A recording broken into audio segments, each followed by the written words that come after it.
একদম দোকানের মতো মুচমুচে খাজা বানাতে চাইলে আমার আজকের এই রেসিপিটি দেখে নিন।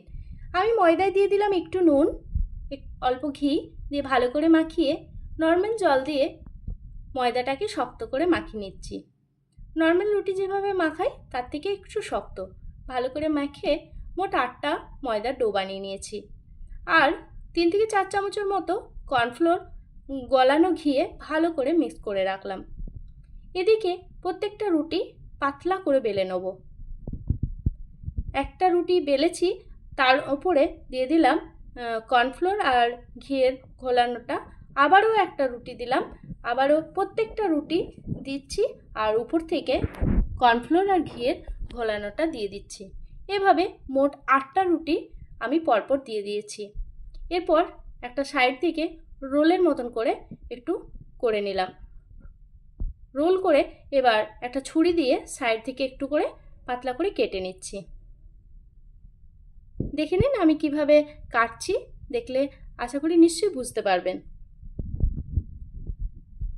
এবার সাইড করে দিচ্ছি, একটু একটা একটা করে একটু বেলে নিয়ে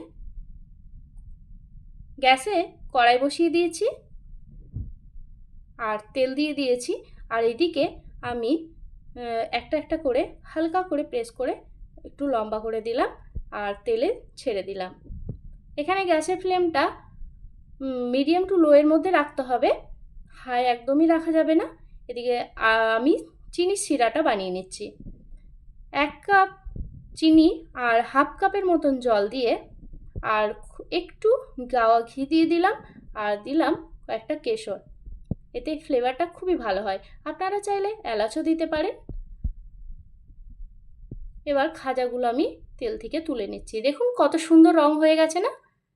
এরপর চিনির শিরায় একটু উল্টে পাল্টে, এখানে বেশিক্ষণ ভিজিয়ে রাখার দরকার নেই, এভাবে একটু উল্টে পাল্টে তুলে নিতে হবে। একটা চামচের সাহায্যে আমি চিনির শিরাটা একটু ভেতরে দিয়ে দিচ্ছি, এবার তুলে নিচ্ছি।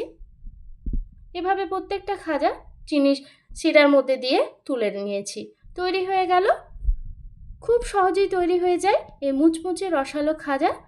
রথযাত্রার সামনেই আপনারা অবশ্যই বানিয়ে দেখবেন, কেমন লাগলো নিশ্চয়ই জানাবেন। আবারও দেখা হবে অন্য কোনো ভিডিওতে। আজকের মতন